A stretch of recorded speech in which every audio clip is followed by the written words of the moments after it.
Em 2 Coríntios 13, quando a Bíblia diz a graça do Senhor Jesus Cristo, o amor de Deus e a comunhão do Espírito Santo esteja com todos vocês, não apenas nós temos a menção aqui de Pai, Filho e Espírito Santo, mas nós temos o que eu quero chamar de interação, uma ação conjunta, né? A graça é atribuída como uma manifestação do Senhor Jesus. O amor, uma referência àquilo que o Pai expressa, mas a Bíblia fala sobre a comunhão ou relacionamento com o Espírito Santo. Isso não significa que não haja graça da parte do Pai e só do Filho. Isso não significa que não haja amor da parte do Filho e só do Pai. E nem que a comunhão seja só com o Espírito Santo. Em 1 de João, a Bíblia fala a respeito da comunhão com o Pai e com o Filho, né? No entanto, o que nós percebemos é uma visão clara, intencional, recorrente na Bíblia, de apresentar uma interação entre as pessoas da Trindade, uma ação conjunta. Muitas vezes nós vamos ver, e eu vou dar muitos exemplos aqui, né, que a cada um deles parece estar sendo atribuída a mesma função, o mesmo papel. Às vezes um outro olhar nos permite ver aspectos distintos daquela função ou daquele papel e, no final, a visão acaba sendo de interação. Então, em primeiro lugar, se você estiver anotando, eu quero apresentar a visão da interação já lá no início, na criação. Alguns textos apontam para a pessoa do Pai, outros textos para a pessoa do Filho, outros para a pessoa do Espírito Santo, quando o assunto é criação. Em relação ao Pai, 2 versículos, um do Antigo, um do Novo Testamento. Neemias 9,6 diz: só tu és o Senhor, fizeste o céu dos céus e todo o seu exército, a terra e tudo que nela há, os mares e tudo que há neles. Tu conservas a todos com vida e o exército dos céus te adora. Depois Paulo pregando em Atenas, o registro está em Atos 17, 24. Ele diz: o Deus que fez o mundo e tudo que nele existe, sendo ele Senhor do céu e da terra, não habita em santuários feitos por mãos humanas, né? O Deus que fez o mundo e tudo que nele existe, atribuído à pessoa de Deus, o Pai. Mas em João, no capítulo 1, dos versos 1 a 3, nós lemos: no princípio era o Verbo, e o Verbo estava com Deus, e o Verbo era Deus. Ele estava no princípio com Deus. Todas as coisas foram feitas por Ele, e sem Ele nada do que foi feito se fez. Aqui, o Verbo é a apresentação do próprio Jesus. Em Colossenses capítulo 1, de 15 a 17, novamente, se você observar o contexto, vai perceber que se fala a respeito de Jesus, a Bíblia diz: Ele é a imagem do Deus invisível, o primogênito de toda a criação, pois nele foram criadas todas as coisas, nos céus e sobre a terra, as visíveis e as invisíveis, sejam tronos, sejam soberanias, quer principados, quer potestades. Tudo foi criado por meio dele e para ele. Ele é antes de todas as coisas e nele tudo subsiste. Já outros 2 versículos, Jó 33, 4 e o Salmo 104, 30, apontam para a ação do Espírito Santo. Jó 33, 4 diz: o Espírito de Deus me fez e o sopro do Todo-Poderoso me dá vida. No Salmo 104, 30, falando sobre os animais, a Bíblia diz: envias o teu Espírito, eles são criados e assim renovas a face da terra. Interessante quando a gente fala sobre a interação da Trindade na criação, não é apenas o fato de que é atribuído tanto ao Pai, ao Filho e ao Espírito Santo, né, a execução da criação, mas é também um conceito onde os papéis executados por cada um são diferentes. Por exemplo, a ideia do planejamento de todas as coisas é atribuída a Deus o Pai, né? Nós olhamos, por exemplo, para a pessoa de Jesus e Ele é o Verbo, a palavra criativa em ação. Mas a execução dessa obra é atribuída ao Espírito Santo. Nas sábias palavras do nosso saudoso pastor Francisco, ele diz que a ação da Trindade na criação é algo parecido com uma construção, onde você tem o arquiteto planejando, o mestre de obras que pega o plano e dá a voz de comando, e o pedreiro que executa, né? Nessa analogia, Francisco dizia: o Pai é o arquiteto, Jesus é o mestre de obras e o Espírito Santo é o pedreiro. Ele tinha essa graça de simplificar as coisas. E quando olhamos para as Escrituras, de fato, nós encontramos essa ideia. Por exemplo, o planejamento de tudo, inclusive da criação, é atribuído ao Pai. Em Provérbios, no capítulo 8, né, a sabedoria começa a falar de forma personificada, como estando ao lado de Deus em toda a criação. E no versículo 30 nós lemos essa declaração: eu estava com ele e era o seu arquiteto. A sabedoria falando a respeito do planejamento. Essa ideia de um arquiteto é usado. Já em relação ao Filho, João capítulo 1, verso 10, e aqui eu vou mudar o versículo só para não repetir João 1, de 1 a 3. O texto diz: o verbo estava no mundo, o mundo foi feito por meio dele, mas o mundo não o conheceu. Aqui é uma relação entre ele como verbo, a palavra, e o mundo sendo feito por ele. Podemos citar também Hebreus capítulo 11, verso 3, que diz: pela fé entendemos que o universo foi formado pela palavra de Deus, de maneira que o visível veio existir das coisas que não são visíveis. Então, cada vez, por exemplo, você vai para Gênesis 1 e disse Deus: haja luz. A palavra, o verbo, a declaração, haja luz. Aqui nós temos a participação do Filho, o verbo, a palavra. Mas a Bíblia diz que o Espírito Santo pairava, ou, dependendo da tradução, se movia sobre a face das águas. Enquanto a palavra não foi declarada, o Espírito Santo não fez nada. A partir do momento que a palavra foi declarada, ele executa. Ele é o poder de Deus em ação. Ou seja, nós temos aqui um desenho dessa interação, ou da ação conjunta da Trindade na criação. E é importante para nós reconhecermos isso porque, desde o início do cristianismo, desde os primeiros séculos, talvez a doutrina da Trindade é uma das que mais tem sofrido ataques. Porque muitas vezes para alguns é difícil entender o contexto, ou a lógica de como um só Deus pode se manifestar em três pessoas. Isso tem levado a desdobramentos totalmente antibíblicos. Em nome de vamos defender um possível raciocínio bíblico, que era um só Deus, não pode se manifestar em três pessoas, começou-se a negar a divindade de Cristo e do Espírito Santo. Não apenas o que a Bíblia fala a respeito da divindade deles, é claro, como também suas obras, os seus feitos, e nós precisamos enxergar esse quadro, esse desenho. Segundo lugar, eu quero falar agora a respeito da redenção, a interação na redenção, assim na obra da redenção, assim como na criação do mundo. Nós vemos que o planejamento é atribuído a Deus o Pai. Nós vemos o Senhor Jesus, que, como diz Filipenses, aquele que subsistindo na forma de Deus, não teve o ser igual a Deus, algo ao qual deveria se prender, esvaziou-se de si mesmo, assumiu a forma humana, ele se dispõe a ser o sacrifício no meu e no seu lugar, mas a execução ou a aplicação prática da obra da redenção é feita nas nossas vidas pela pessoa do Espírito Santo. E há um texto que nos apresenta essa visão de uma maneira muito clara e condensada. E eu queria que você me acompanhasse, por gentileza, no livro de Efésios. Efésios capítulo 1. Eu vou ler dos versículos 3 até o 14. Eu vou tentar fazer uma divisão. Essa divisão ela não vai ficar perfeita, mas que nos ajude a ver, primeiro dos versículos 3 a 6, o planejamento do Pai. Depois dos versículos 7 a 12, a entrega e o sacrifício do Filho. É lógico que esses textos que falam do sacrifício de Jesus ainda estão sustentando a visão do planejamento do Pai.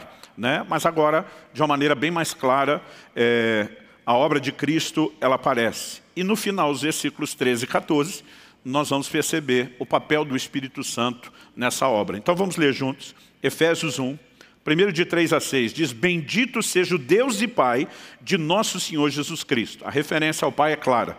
Que nos abençoou com todas as bênçãos espirituais nas regiões celestiais em Cristo. Antes da fundação do mundo, Deus nos escolheu nele para sermos santos e irrepreensíveis diante dele. Em amor nos predestinou para ele, para sermos adotados como seus filhos por meio de Jesus Cristo, segundo o propósito da sua vontade, para o louvor da glória da sua graça, que ele nos concedeu gratuitamente no amado. Esse o amado aqui é Cristo. Então, o texto tanto está falando do planejamento do Pai, como o sacrifício de Jesus. A ênfase maior é um Deus que nos escolheu nele antes da fundação do mundo, quando nada existia, nos predestinou para ele. O texto fala do propósito da sua vontade, ou seja, tudo isso foi planejado. Depois, a partir dos versos 7 a 12, nele aqui, é a continuação do raciocínio do verso 6, o amado que é Cristo. Então, no nele, leia-se em Cristo. Nele temos a redenção pelo seu sangue, a remissão dos pecados, segundo a riqueza da sua graça, que Deus derramou abundantemente sobre nós em toda sabedoria e entendimento.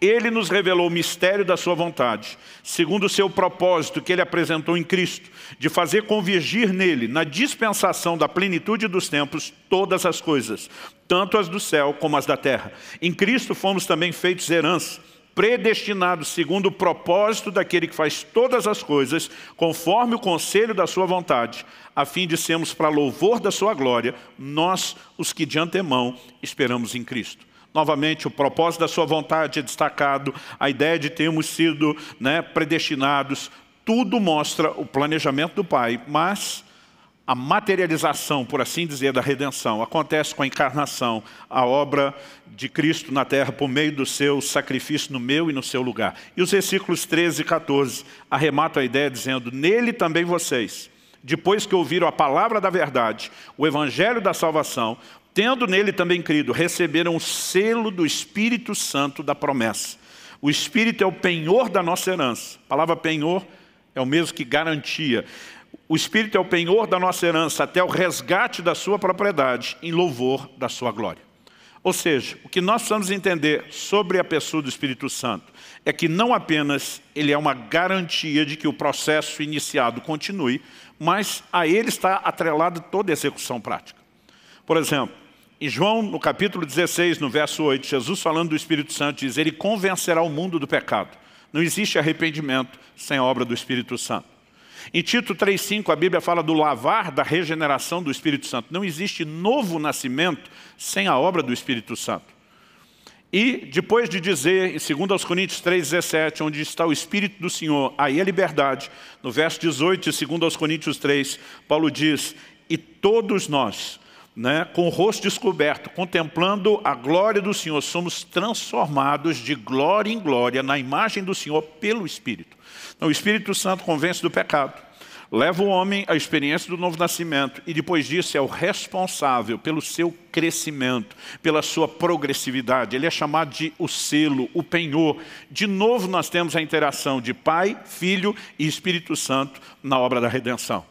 Atribui-se ao Pai todo o plano, atribui-se à pessoa de Jesus a viabilização do cumprimento de tudo isso, mas a execução personalizada na vida de cada um de nós é atribuída à pessoa do Espírito Santo. Trabalhando aqui a ideia de desdobramentos da redenção, vamos focar um pouquinho só o elemento regeneração, que é o novo nascimento. A Bíblia fala de Pai, Filho e Espírito Santo, nessa mesma dinâmica da regeneração. Por exemplo, vamos ler a respeito de ser nascido de novo. 1 de João 2,29, a Bíblia diz, todo aquele que pratica a justiça é nascido de Deus. Então fala de um nascimento que procede de Deus. Mas em João, no capítulo 1, dos versos 11 a 13, a Bíblia diz, veio para o que era seu, os seus não receberam. Mas a todos quantos o receberam, deu-lhes o poder de serem feitos filhos de Deus, a saber, aos que creem no seu nome, os quais não nasceram do sangue, nem da vontade da carne, nem da vontade do homem, mas de Deus. Então aqui não só vemos a vontade de Deus no novo nascimento, mas a Bíblia está dizendo que Jesus, ou a todos quantos o receberam, Ele lhes deu o poder de serem feitos seus filhos. E, como eu mencionei antes, em Tito 3,5, a Bíblia fala do lavar, da regeneração do Espírito Santo. Então, de novo, você tem a pessoa do Pai, do Filho e do Espírito Santo operando nessa dinâmica da regeneração. A mesma coisa é dita em relação à vida eterna. Em relação à pessoa do Pai, 1 de João, capítulo 5, verso 11, diz, e o testemunho é esse, que Deus nos deu a vida eterna, e essa vida está no seu Filho. Então, Deus nos deu a vida eterna, viabilizado por meio do Filho, mas está dizendo Deus deu. Agora, em João 10, 28, Jesus diz, eu lhes dou a vida eterna, jamais perecerão, e ninguém as arrebatará da minha mão. Aqui Jesus está dizendo, sou eu. E em Gálatas, no capítulo 6, no versículo 8, a Bíblia diz, quem semeia para a sua própria carne, da carne colherá corrupção. Mas quem semeia para o Espírito, do Espírito colherá vida eterna.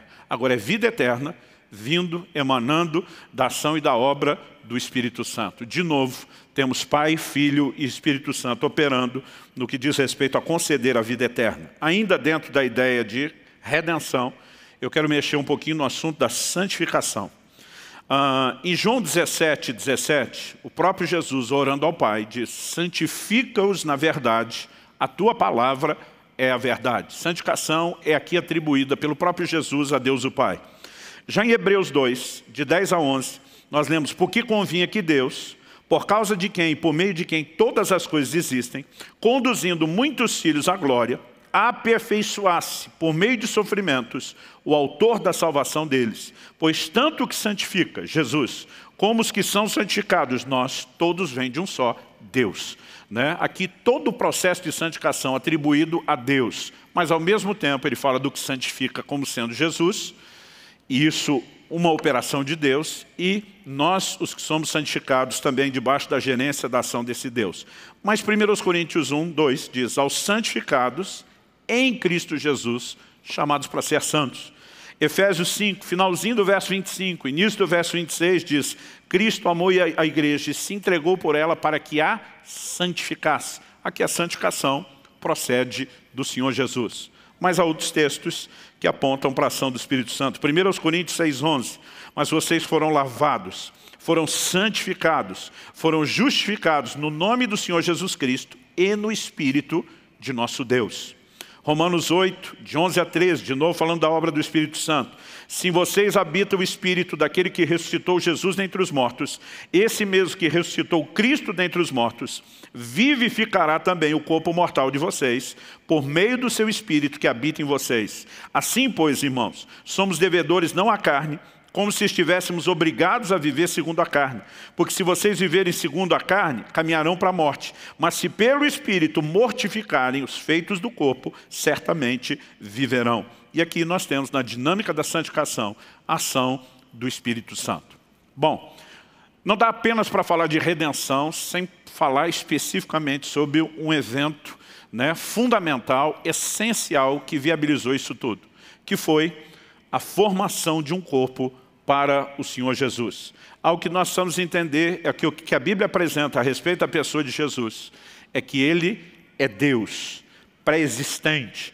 Então a Bíblia diz: subsistindo como Deus, Filipenses 2, não teve o ser igual a Deus, algo ao qual deveria se aferrar, se prender, mas esvaziou-se de si mesmo, assumiu a forma humana. Por exemplo, a Bíblia diz que quando Maria recebe a visita do anjo Gabriel anunciando a concepção do próprio Senhor Jesus, aquele momento da anunciação, ela vai para a casa de Isabel, sua parente, que está grávida também por intervenção de Deus, de João Batista. Quando você lê o relato, você percebe que ela já estava grávida de 6 meses. Ou seja, João Batista era 6 meses mais velho que o Senhor Jesus, nasceu primeiro. Mas quando ele apresenta Cristo, ele aponta o dedo e diz: ele já era ou já existia antes de mim. O que a Bíblia está falando não é sobre o tempo na terra, está falando sobre sua pré-existência. Agora, algo que nós precisamos entender sobre o corpo, o aspecto humano de Jesus, é que um dia esse corpo foi gerado.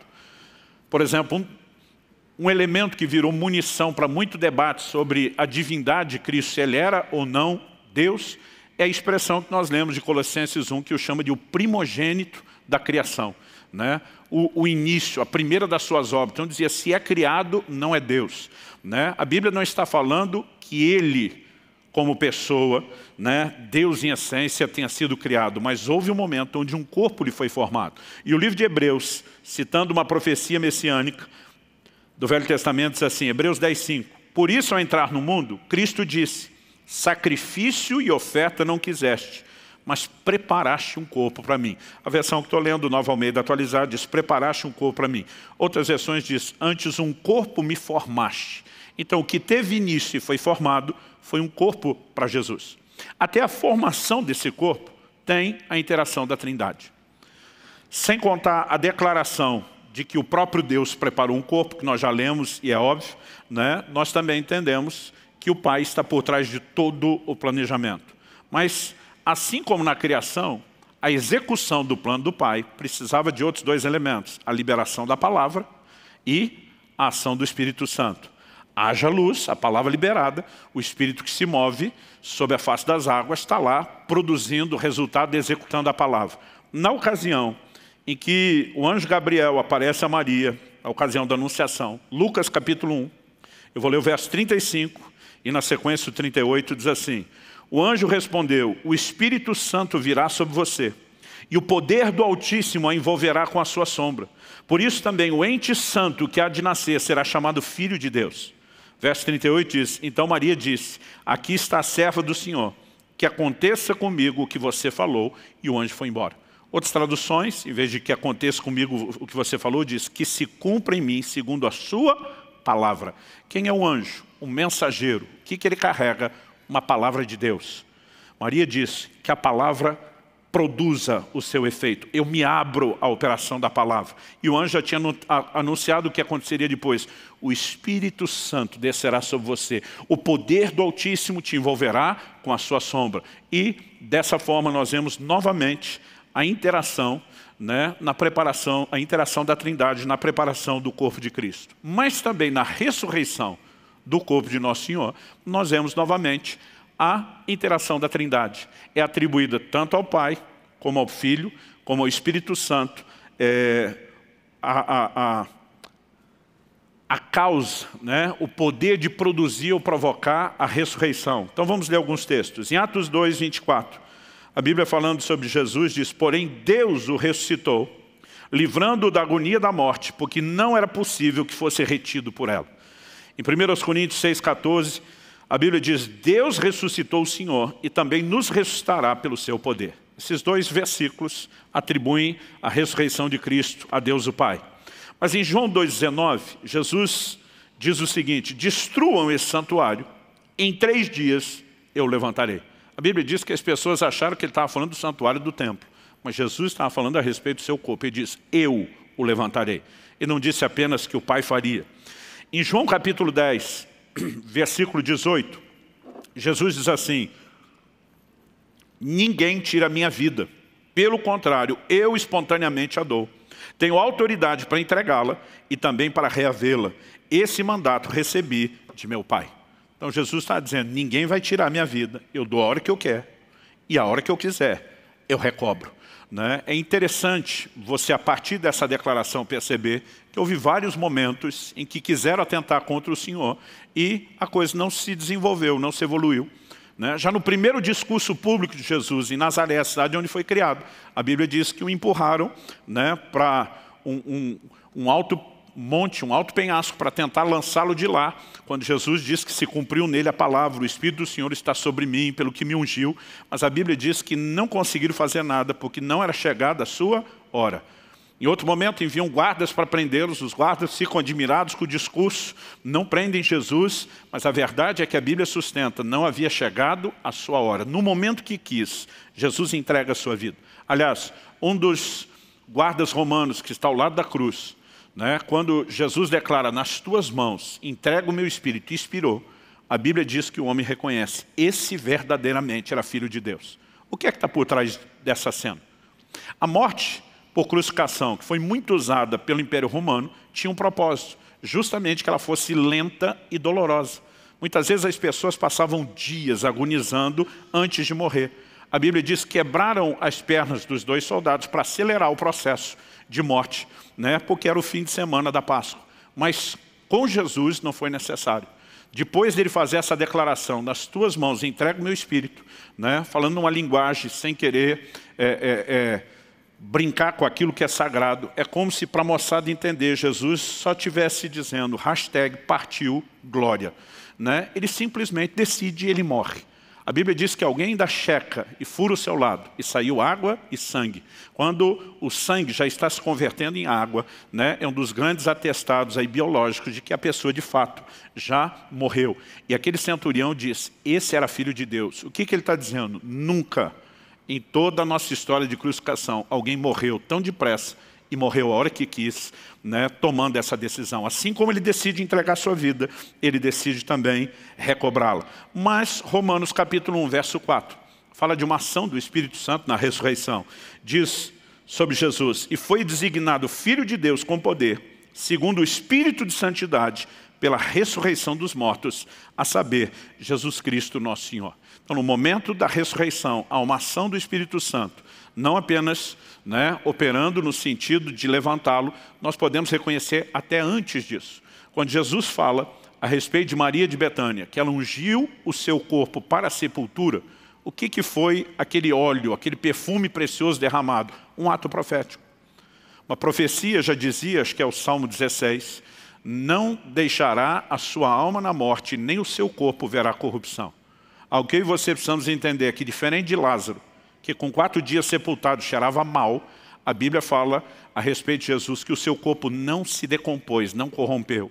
Quem estava operando e guardando o corpo? O Espírito Santo. Aquele óleo derramado era um ato profético que apontava para a ação e para a obra do Espírito, preservando ele da decomposição e também atuando como Espírito de santidade, designando Jesus Filho de Deus no momento da ressurreição. Então, de novo, nós temos um outro exemplo da interação. Em quarto lugar, está dando para acompanhar aí, gente? Dá para acelerar um pouco? Não? Em quarto lugar, vamos falar a respeito da inspiração das Escrituras. As declarações bíblicas sobre a inspiração divina da Bíblia, da Palavra de Deus, das Escrituras, da mesma forma apontam para o trabalho conjunto da Trindade. Segunda carta de Paulo a Timóteo, capítulo 3, verso 16, diz: toda a Escritura é inspirada por Deus. Aqui uma ênfase clara à ação do Pai. Mas algo que eu e você precisamos entender a respeito da pessoa de Jesus. Hebreus capítulo 1, verso 1 e 2 diz: antigamente Deus falou muitas vezes e de muitas maneiras aos pais pelos profetas, mas nesses últimos dias nos falou pelo Filho, a quem constituiu o herdeiro de todas as coisas e pelo qual também fez o universo. Vamos pensar que é uma revelação de Deus que precede a vinda de Cristo. Nós temos por meio de Moisés a entrega da lei.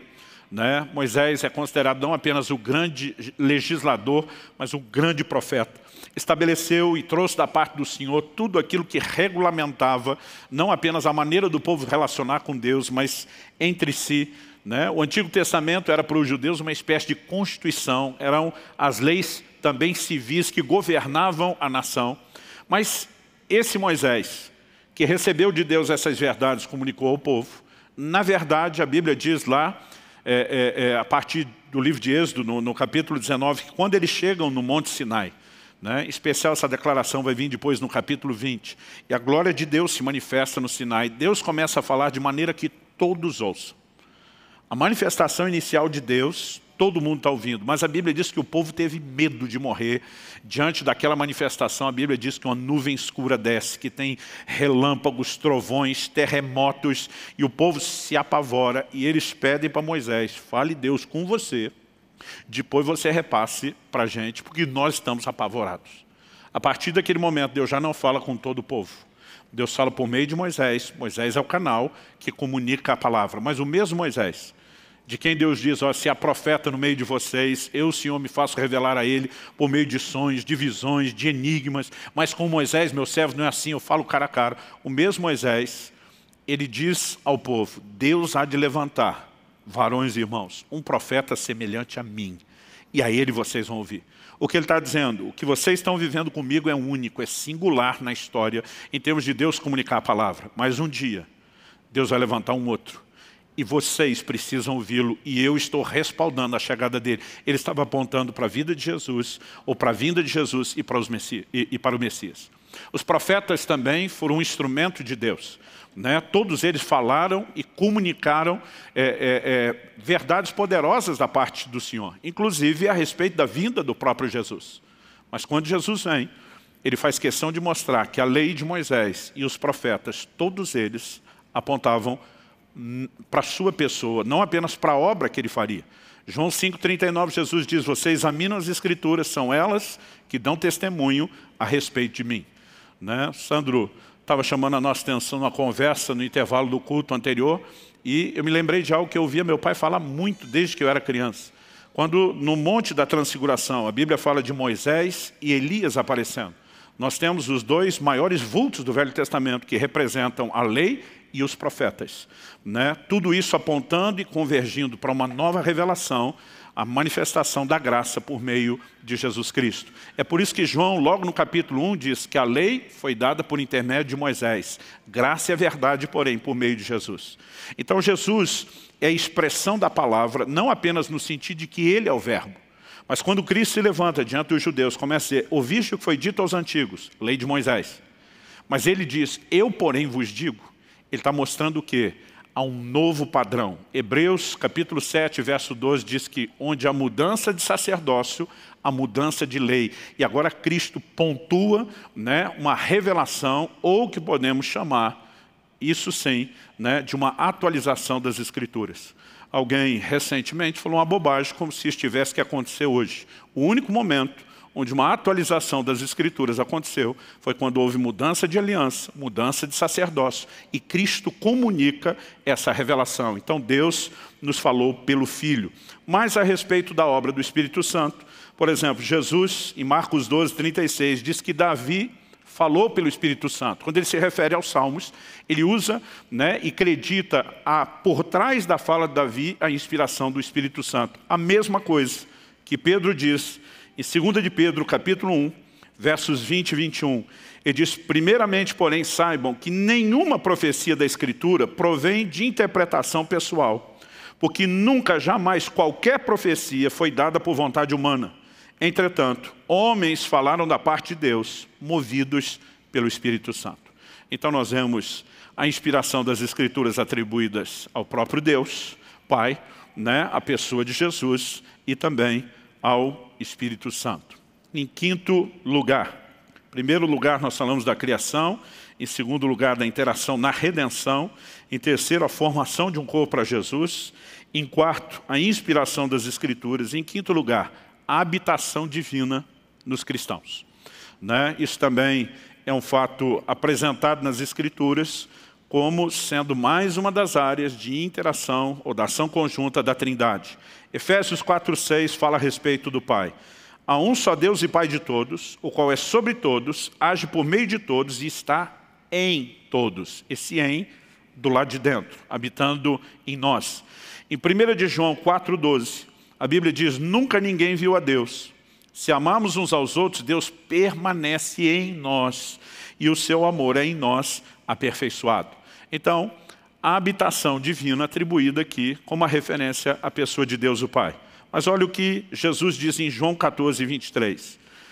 Se alguém me ama, guardará minha palavra, e o meu Pai o amará, e viremos para ele e faremos nele morada. Aqui Jesus não está apenas dizendo, olha, quando a Bíblia diz que é o Pai, é o Filho, é o Espírito Santo que habita, é apenas porque os três são um. Mas ele diz, viremos, eu e o Pai, para ele, e faremos nele morada. Em Efésios, no capítulo 3, no versículo 17, a Bíblia diz, e assim pela fé, que Cristo habite no coração de vocês, estando vocês enraizados e alicerçados em amor. Então, de novo, que Cristo habite no coração de vocês. Mas a mesma Escritura pontua a habitação de Deus em nós na pessoa do Espírito Santo. 1 Coríntios 3,16 diz, vocês não sabem que são santuário de Deus e que o Espírito de Deus habita em vocês? Depois em Efésios 2:22, nele também vocês estão sendo edificados, junto com os outros, para serem morada de Deus no Espírito. Então aqui, morada de Deus no Espírito, na pessoa do Espírito Santo. Meu querido, pensa que privilégio eu e você carregamos. Não apenas ser salvos, não apenas ter o nome escrito no livro da vida do Cordeiro, mas ter, né, Deus na pessoa do Pai, do Filho e do Espírito Santo habitando dentro de cada um de nós. E Deus não veio habitar em mim e você porque Ele estava precisando de algum lugar para morar de graça sem pagar aluguel. Ele vem com um propósito. E aí você vai ter interação das pessoas da Trindade que habitam em você. É a graça de Jesus, é o amor do Pai, é comunhão com o Espírito Santo. Tudo isso sustenta, né, a doutrina bíblica da Trindade. Em sexto lugar, vamos falar da interação no serviço dos santos. Esse texto eu gostaria que você abrisse comigo. Primeira carta de Paulo aos Coríntios, capítulo 12. Do verso 4 até o 6.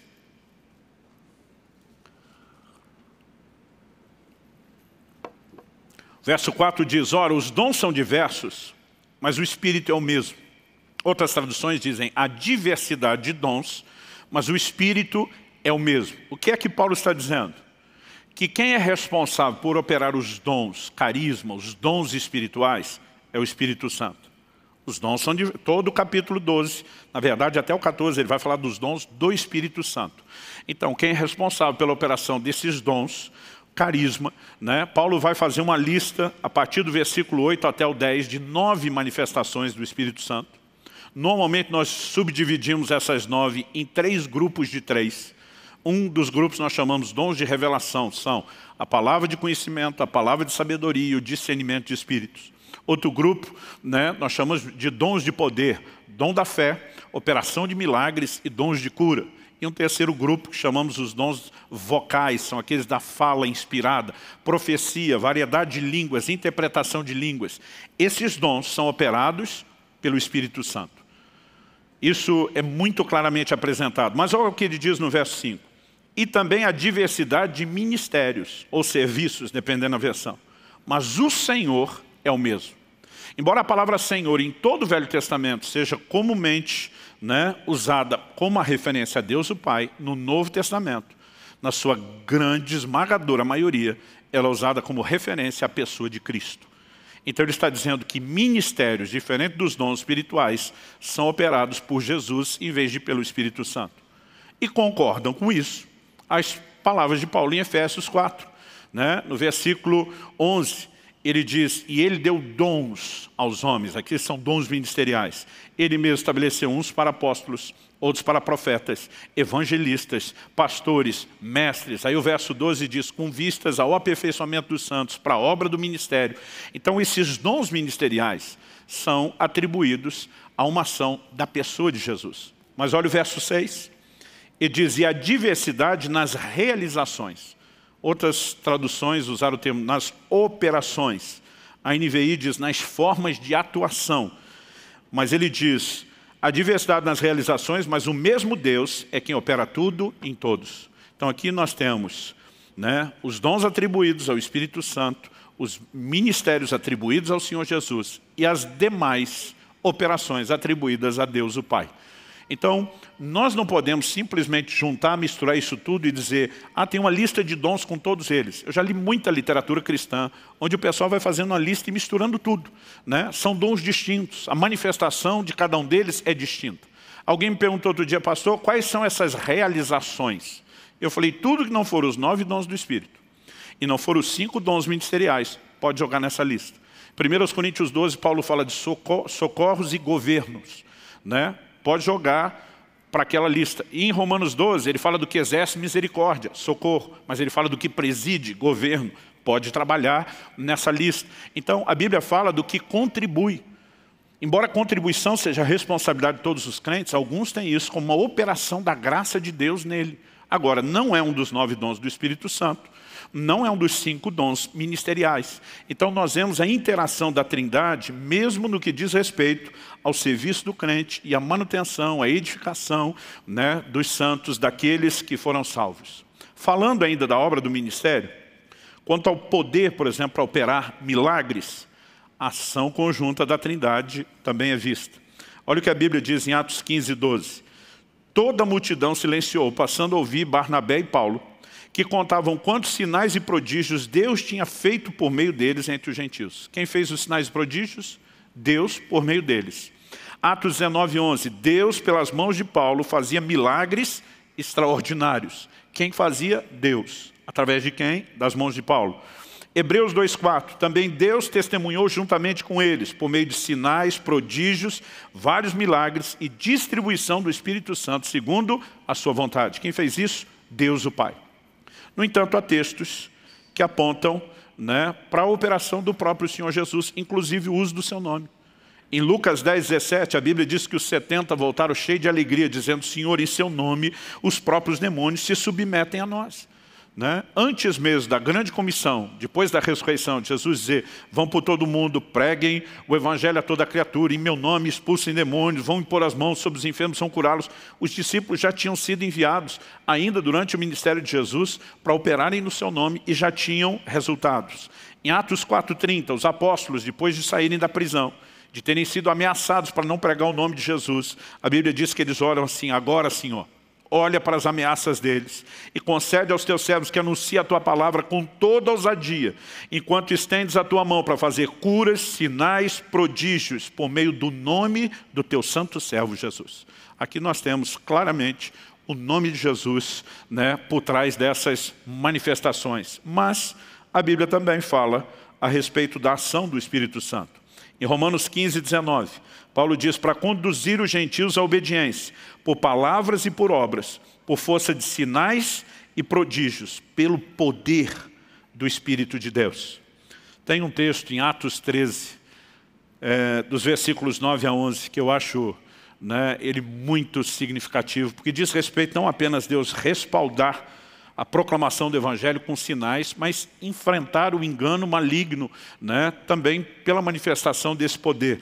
A Bíblia diz assim, mas Saulo, também chamado Paulo, cheio do Espírito Santo, olhando firmemente para Elimas, era um mágico que estava tentando impedir o procônsul Sérgio Paulo de receber o Evangelho, olhando firmemente para Elimas, disse, ó filho do diabo, cheio de todo engano e de toda maldade, inimigo de toda justiça, porque você não deixa de perverter os retos caminhos do Senhor, eis que agora a mão do Senhor está contra você, e você ficará cego, não vendo o sol por algum tempo. A Bíblia diz, no mesmo instante, caiu sobre ele névoa e escuridão, e andando em círculos, procurava quem o guiasse pela mão. A Bíblia vai dizer que o procônsul, maravilhado, creu, né, na doutrina do Senhor. E aqui nós temos Paulo cheio do Espírito Santo, sendo movido não apenas com ousadia humana, mas debaixo de autoridade de Deus para operar esse sinal. O mesmo pode ser dito das manifestações proféticas. Elas também estão atreladas à ação conjunta, ou à interação de Pai, Filho e Espírito Santo. Em relação ao Pai, em Lucas 1, de 68 a 70, profecia de Zacarias, pai de João Batista, ele diz, bendito seja o Senhor Deus de Israel, porque visitou e redimiu o seu povo e nos suscitou plena e poderosa salvação na casa de Davi, seu servo, como havia prometido desde a antiguidade por boca dos seus santos profetas. Então quem prometeu a salvação foi Deus pela boca dos profetas. Atos 3, 21. Diz o qual é necessário que o céu receba até os tempos da restauração de todas as coisas, de que Deus falou por boca dos seus santos profetas desde a antiguidade. Então Deus, pela boca dos profetas, falou. Mas, Lucas 21, 14 e 15, Jesus diz assim, tomem, pois, a decisão de não se preocupar com o que irão responder, porque eu lhes darei palavras e sabedoria, a que não poderão resistir nem contradizer todos os que se opuserem a vocês. Jesus está dizendo, eu vou dar palavra a vocês, eu vou dar boca e sabedoria a que não vão poder resistir. E 2 Coríntios 13, 3, Paulo diz, visto que vocês buscam provas de que Cristo fala em mim. Né? Paulo está dizendo, eu não estou apenas trazendo um conceito humano. Tem momentos que ele vai pautar, isso digo eu, não o Senhor. Em outros ele vai dizer, isso digo não eu, mas o Senhor. E ele estava falando, vocês estão buscando provas e eu estou aqui sustentando que Cristo fala em mim. Em relação ao Espírito Santo, em 1 Coríntios 12, 3, a Bíblia diz, por isso quero que entendam que ninguém que fala pelo Espírito de Deus, no capítulo que ele vai falar dos dons de profecia, ele usa o termo, fala pelo Espírito de Deus, ninguém que fala pelo Espírito de Deus afirma anátema Jesus. Por outro lado, ninguém pode dizer sim ou Jesus, senão pelo Espírito Santo. Paulo está ajudando a pontuar, quando reconhecemos uma expressão profética. Ele diz, se é o Espírito Santo, não vai jogar contra o patrimônio, não vai falar mal de Jesus, vai promover o seu senhorio.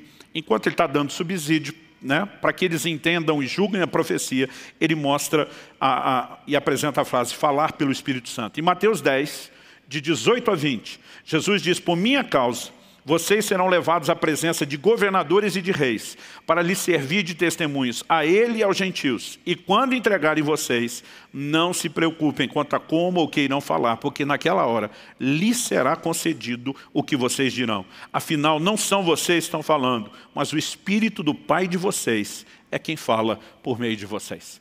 Eu acho linda essa interação. Jesus diz, eu, Jesus o Filho, estou enviando vocês.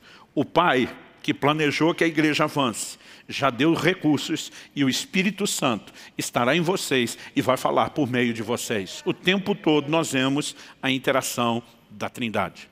Se puder destacar um último elemento para terminar, há uma interação na vida cristã. Por exemplo, vamos falar a respeito de oração. Jesus diz em João 16, 23, se pedirem ao Pai alguma coisa em meu nome, Ele lhes concederá.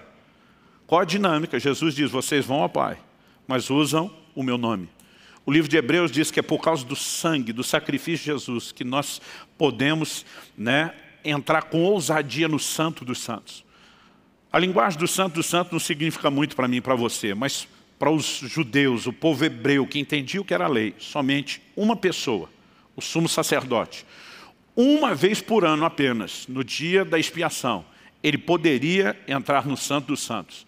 Se ele não fizesse de acordo com a determinação de Deus, ou se não fosse esse único homem, o sumo sacerdote, uma vez ao ano, ele seria morto, fulminado pela presença de Deus. Flávio Josefo, uma das maiores fontes históricas depois da Bíblia para o povo judeu, diz que a roupa dos sacerdotes normalmente estava cheia de campainha, para eles saberem que enquanto o homem estava se movendo, lá dentro estava vivo.